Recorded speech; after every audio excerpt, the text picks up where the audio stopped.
Hello everyone, it's Mary. Welcome back to the channel and to a design team project for Not2Shabby. So this is a coupon code, 10% off your order, Mary10. Don't forget to type that in when you're over at the shop. And we're going to be playing with Not2Shabby's newest release.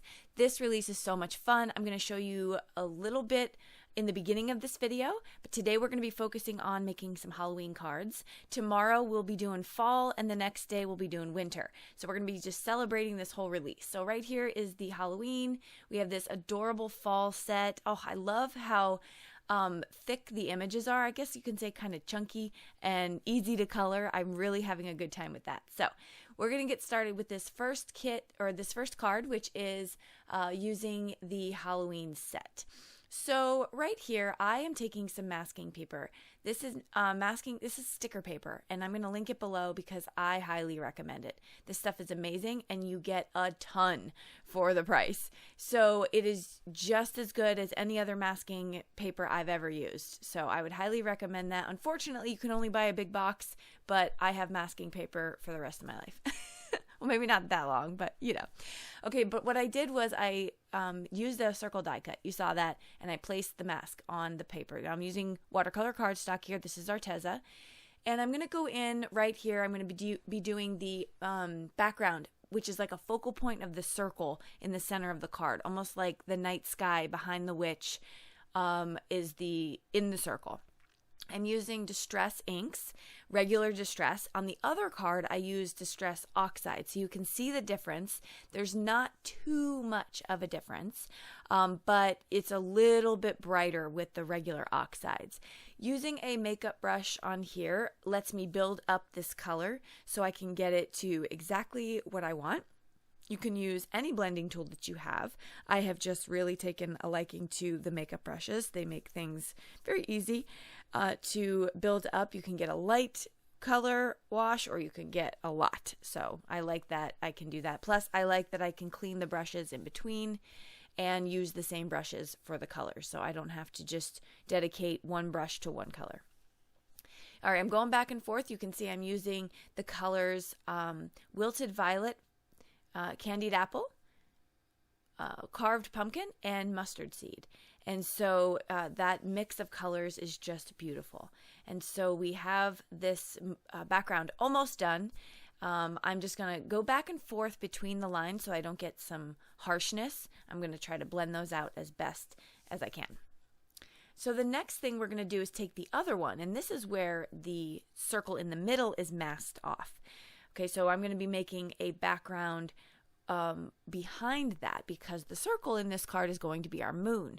So that's how I'm going to do it, but I'm using the same exact colors, only this time in oxide, and they're a little bit chalkier. I still think they're bright and beautiful, and the end result of both cards to me is equal as far as look goes.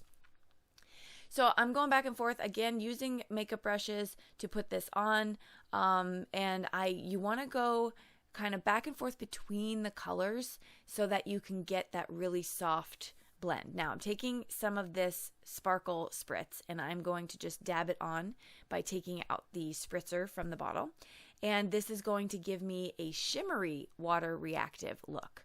So it's not just water reactive, but there's going to be a really slight glitter left behind. So here's the big reveal. I get to pull off the masks. This is the most fun. And you can see the backgrounds here. So this is a two-for deal. I got to use that whole masking piece of paper on both cards. I'm going to stamp out my images in Memento Tuxedo Black ink because I will be doing alcohol marker coloring. I'm using Nina 80-pound Solar White Classic Crest. Yep. And that is my favorite paper to alcohol marker color on. That's my favorite to do that. I love the way that it blends the colors. I just always have good luck with it. So I'm using my Arteza markers today. This is the Everblend set, and I have the 120 set of these markers. And so I'm just looking at my color chart and seeing which ones blend best, and that's super helpful. I'm going to make this little witch have a green hue on her face. She reminds me, even though in the play Wicked, she's wearing all black, I am spicing it up a little bit here and putting some purple on her, but she reminds me of her, and so we're going to color her face slightly green, a little bit of a green hue. You can tell the difference in the green I chose for her face versus her leggings, because the leggings are bright green and her face is more of an olive green. I'm going through and you can see how I'm putting down the lightest color all over first. Then I'm going to go in with my darker color and I'm going to just put little bits of where I want that shading to be. This is a small image, so it's not very difficult to color, but then on the other side of that coin, you can say it is difficult to color because it's a small image. You just want to be careful, and you don't want to spend too much time on the edges, because if you do, your marker soaks in and you can get some bleeding. I didn't have any bleeding. I don't have much bleeding with nib markers. I tend to go to nibs way more frequently than I do my master marker brushes. I like them both. But I use my master markers a lot for larger images. I find that to be a lot more useful because they're very juicy and the brush is pretty large. So with small images like this, I kind of tend towards my Arteza or my Ohuhu, something with a nib on the end. I'm going to be trying to put some highlights here on her hair. So we are just going to be adding this. I want her to have black hair with some highlights. So that's why I'm playing around with those grays and just kind of mixing that a little bit. Okay, so you can see I did both the exact same. I'm going to just touch up her cheek there and we're finished. Taking a Memento Tuxedo black marker, I am going to outline this image so that it looks perfect. I'm going to trim down both of these card panels just about 1/4 of an inch around. So they will end up being 5 1/4 by 4. And that way I can have a little bit of a matte behind to show the card base. So now I'm going to work on the moon. Now I am working on watercolor paper, remember that. But I'm going to wet my moon in different places, and then I'm going to drop in some of this Distress ink. Any watercolor you have would work. I started with the stone, pummel stone, I can't remember what it's called, and I didn't like it. It was almost a little bit too brown, so I just went with the gray of the Distress ink. And I dropped it in. When I started this moon, I was like, I have no idea how I'm going to make this look realistic. But if you wet the paper first and drop the color in, it spreads naturally, which gives you an organic look on the moon. So it ended up exactly what I was hoping for. That really fun, just kind of grainy look on the moon. So it came out perfectly, in my opinion. I couldn't have asked for it better, and I didn't even really know what I was trying to do. So you just got to experiment sometimes. You do want to be careful you don't drag in some of that oxide from the side there because it is all water reactive. I'm going to heat set this so I don't make that mistake again, and heat setting both of these card panels. Taking my VersaFine Claire Nocturne ink, which is my favorite ink to stamp sentiments with, I'm going to stamp out Happy Halloween from the set on both of these.